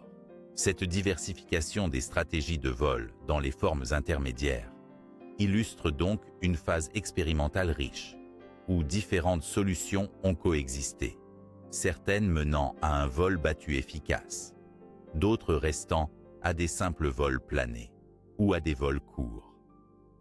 Cette mosaïque démontre la complexité des pressions évolutives agissant sur ces dinosaures et éclaire les nombreuses routes possibles qui ont conduit à la maîtrise complète du vol chez les oiseaux modernes. Ainsi, l'analyse de ces stratégies de vol, depuis la chute planée jusqu'au battement d'ailes, met en lumière la lente mais puissante convergence fonctionnelle qui a permis aux dinosaures à plumes de quitter le sol pour explorer le vaste espace aérien. Une évolution fulgurante mais graduelle qui nous entraîne dans l'une des plus captivantes histoires naturelles. Nous poursuivrons bientôt notre voyage à travers le temps en explorant la diversité écologique et évolutive des oiseaux du Crétacé, confrontés à une extinction massive, mais porteurs d'innovations majeures qui ont façonné la biodiversité actuelle. Le Crétacé, dernière période de l'ère mésozoïque, représente un chapitre crucial dans l'histoire des oiseaux. C'est durant cette époque, il y a environ 145 à 66 millions d'années, que les premiers oiseaux véritablement modernes et leurs ancêtres les plus proches ont connu une diversification remarquable, accompagnée d'innovations écologiques majeures, avant d'être confrontés à l'extinction massive qui a profondément remodelé la vie sur Terre. Au début du Crétacé, les oiseaux étaient encore très proches de leurs ancêtres dinosaures théropodes à plumes. Des formes comme Archaeopteryx avaient déjà posé les bases de certaines caractéristiques aviaires, mais les oiseaux du Crétacé s'en sont détachés par l'apparition de traits novateurs.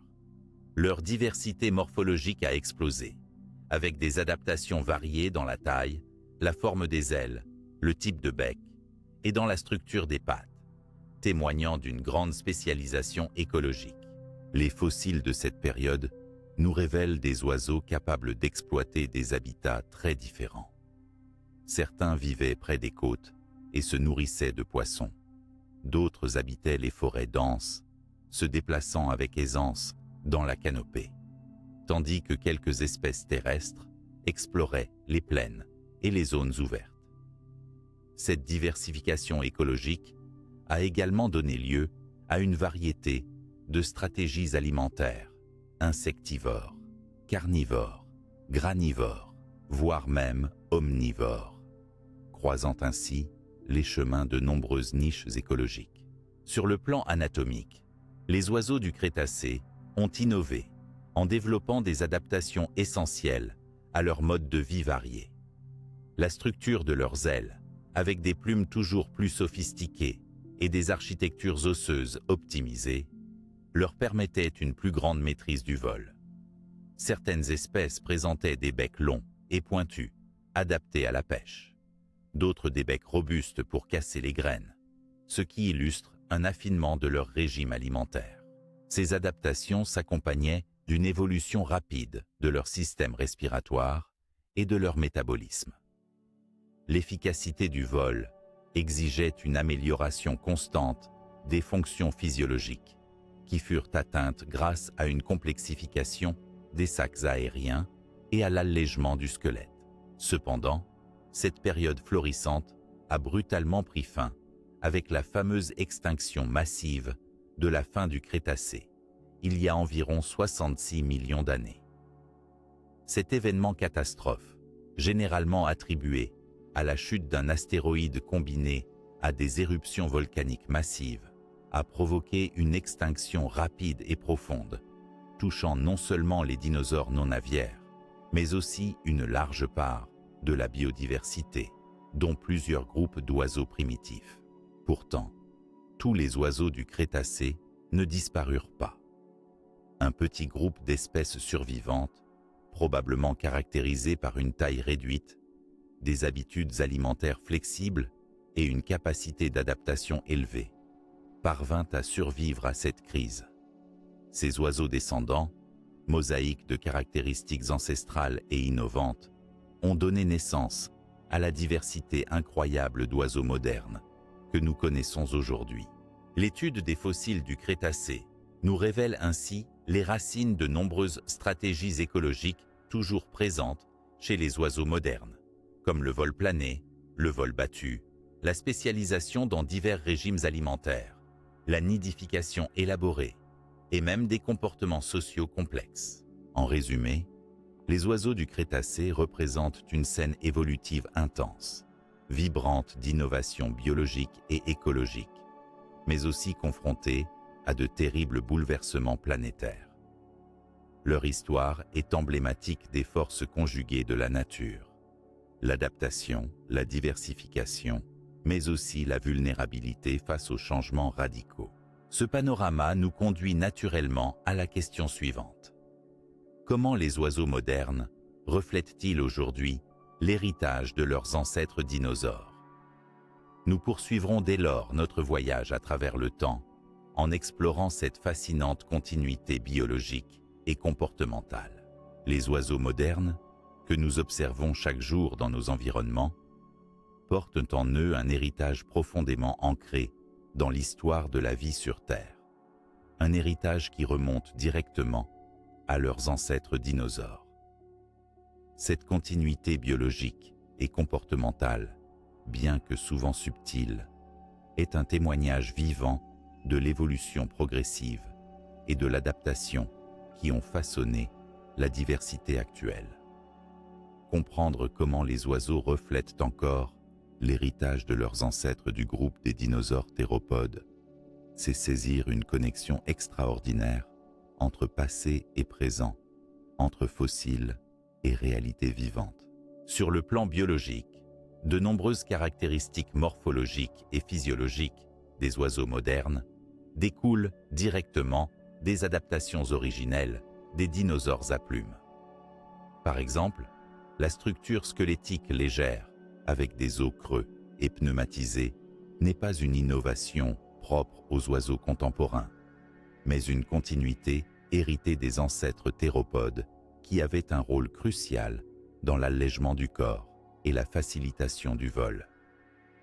La présence de la furcula, ou fourchette, ainsi que les adaptations du poignet permettant la flexion et la rotation, sont des traits essentiels qui favorisent un vol efficace et qui trouvent leurs racines chez ces dinosaures.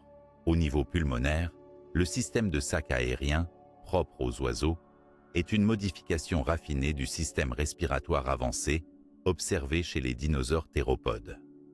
Cette structure assure une circulation d'air unidirectionnelle dans les poumons, maximisant l'efficience des échanges gazeux et soutenant le métabolisme élevé nécessaire au vol. Concernant la biologie reproductive, les soins parentaux, comme la confection de nids, l'incubation des œufs et même parfois l'alimentation des petits, sont déjà attestés chez certains dinosaures théropodes. Les comportements de nidification complexes, que nous observons chez les oiseaux d'aujourd'hui sont donc le prolongement d'une longue tradition ancestrale et ne doivent pas être vus comme des innovations récentes. Mais au-delà de ces caractéristiques physiques, c'est aussi dans le comportement que l'héritage est frappant. Les oiseaux modernes restent dépendants d'une communication sonore très élaborée, comprenant chants, appels et sons variés pour assurer la reproduction, maintenir la cohésion sociale, défendre un territoire ou alerter de danger. La mise en place de ces systèmes vocaux trouve ses racines dans l'émergence progressive de capacités vocales chez certains dinosaures proches des oiseaux, confirmée par des études paléontologiques et comparatives.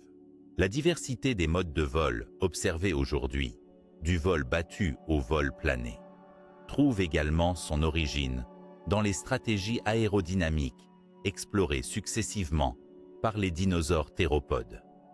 L'adaptation des plumes, la morphologie des ailes et la mécanique musculaire sont des héritages qui ont été affinés mais non créés ex nihilo. En matière de thermorégulation, le plumage des oiseaux reste l'expression d'une innovation ancienne apparue chez les dinosaures à plumes, avec des fonctions multiples, incluant l'isolation thermique, la protection contre l'humidité, la signalisation et même la répulsion des parasites. Cette multifonctionnalité des plumes demeure une caractéristique clé de leur succès écologique. L'exploration de nombreux fossiles à plumes, l'étude minutieuse des morphologies, les reconstitutions fonctionnelles et les observations comportementales chez les oiseaux actuels dessinent une histoire évolutive où passé et présent s'entrelacent profondément. Les oiseaux modernes sont ainsi bien plus que des descendants lointains. Ils sont les héritiers directs et vivants d'une incroyable aventure biologique commencée il y a plus de 150 millions d'années. Cette continuité s'étend aussi à leur diversité écologique, qui reflète les adaptations variées et multiples qui ont émergé chez leurs ancêtres dinosaures, permettant aux oiseaux de conquérir tous les habitats terrestres et aériens, des forêts tropicales au désert, en passant par les océans. En somme, l'héritage des dinosaures théropodes continue de battre dans les ailes, les champs, les comportements sociaux et les structures biologiques des oiseaux d'aujourd'hui. Il transforme notre regard, nous rappelant que le monde vivant est le fruit d'une histoire longue, complexe, faite d'expériences, d'innovation et de persistance fascinante. Cette réflexion nous conduit naturellement vers notre dernière étape, où nous envisagerons les perspectives actuelles et futures de la paléontologie sur cette évolution continue. De la recherche de nouveaux fossiles fascinants à l'utilisation des outils génétiques modernes, la quête pour mieux comprendre le lien entre dinosaures et oiseaux est loin d'être terminée. La paléontologie, discipline en constante évolution, continue de transformer notre compréhension de l'histoire naturelle, notamment dans le domaine passionnant de l'évolution des dinosaures vers les oiseaux modernes. À l'ère actuelle, cet enjeu scientifique conserve tout son dynamisme grâce à l'association fructueuse entre découvertes fossiles inédites, méthodes de pointe en anatomie comparée et l'émergence de nouvelles technologies génétiques. Cette conjonction ouvre des perspectives inédites qui révolutionneront encore notre connaissance de la continuité évolutive entre dinosaures théropodes et oiseaux. Les découvertes fossiles récentes, particulièrement dans des régions telles que la province du Liaoning en Chine ou la Mongolie, enrichissent sans cesse notre collection de spécimens à plumes. Ces fossiles, souvent exceptionnellement bien conservés grâce à des conditions sédimentaires spécifiques, dévoilent des détails minutieux de la morphologie des plumes, de leur structure microscopique jusqu'à la coloration originelle, révélée par l'analyse des mélanosomes. Chaque nouveau fossile apporte de précieuses informations sur la diversité des formes, les fonctions potentielles des plumes et les adaptations comportementales des dinosaures proches des ancêtres des oiseaux. Par ailleurs, les progrès en imagerie et modélisation 3D permettent de reconstruire ces animaux de façon de plus en plus précise. L'utilisation de la tomographie par rayons X synchrotron, par exemple, offre aujourd'hui la possibilité de dévoiler des détails internes des fossiles, comme la structure pulmonaire, l'organisation osseuse ou encore les tissus mous fossilisés. Associés à la modélisation biomécanique, cette approche aide à comprendre les capacités locomotrices, le vol et même certaines facettes du comportement. En parallèle, la génétique ancestrale donne accès à de nouvelles fenêtres sur l'évolution. L'étude comparative des génomes d'oiseaux actuels, leurs analyses phylogénétiques approfondies, permettent de reconstituer l'arbre évolutif avec une résolution sans précédent. Cette approche aide non seulement à dater avec précision les points de divergence, mais aussi à identifier les gènes impliqués dans la formation des plumes, la structure osseuse et les mécanismes physiologiques hérités des dinosaures. L'intégration des données génétiques avec les observations paléontologiques formate ainsi une vision globale et cohérente de la transition évolutive. Plusieurs études récentes mettent également en lumière l'importance des modifications épigénétiques, des interactions entre environnement et expression génétique, donnant plus de profondeur à la compréhension des adaptations rapides et de la diversité observée. Enfin, la recherche ne s'arrête pas aux questions structurelles. Des domaines tels que la paléoécologie et la paléocommunication se développent avec l'objectif de mieux percevoir les interactions sociales, les comportements de niche, les dynamiques d'évolution culturelle chez les dinosaures proches des oiseaux. L'analyse des traces de nids, de formation en colonie, ou les reconstructions vocales basées sur l'anatomie des organes respiratoires et vocaux commencent à éclairer la vie quotidienne de ces ancêtres ailés. Dans les années à venir, les technologies liées à la biologie moléculaire, combinées à l'intelligence artificielle et au traitement massif des données, devraient libérer de nouvelles découvertes, notamment dans la recherche de fragments d'ADN préservés ou d'autres biomolécules fossiles. Ces avancées pourraient permettre de relier les patrons évolutifs à des détails moléculaires, révélant par exemple l'origine des couleurs des plumes ou les bases génétiques des mécanismes de vol. En somme, la paléontologie moderne se trouve à la croisée d'une révolution scientifique où se mêlent disciplines traditionnelles et innovations technologiques. L'étude de l'évolution depuis les dinosaures jusqu'aux oiseaux ne cesse de s'enrichir, promettant une compréhension toujours plus fine de l'histoire de la vie. Ce regard vers l'avenir souligne aussi la valeur patrimoniale et éducationnelle de cette quête, qui rapproche les humains de leurs racines naturelles et célèbre la magnificence d'un processus évolutif continu, plein de surprises et de beautés insoupçonnées. Ainsi, de nouvelles aventures scientifiques commencent à peine, nous invitant à poursuivre inlassablement ce fascinant voyage au cœur de l'évolution des dinosaures à oiseaux.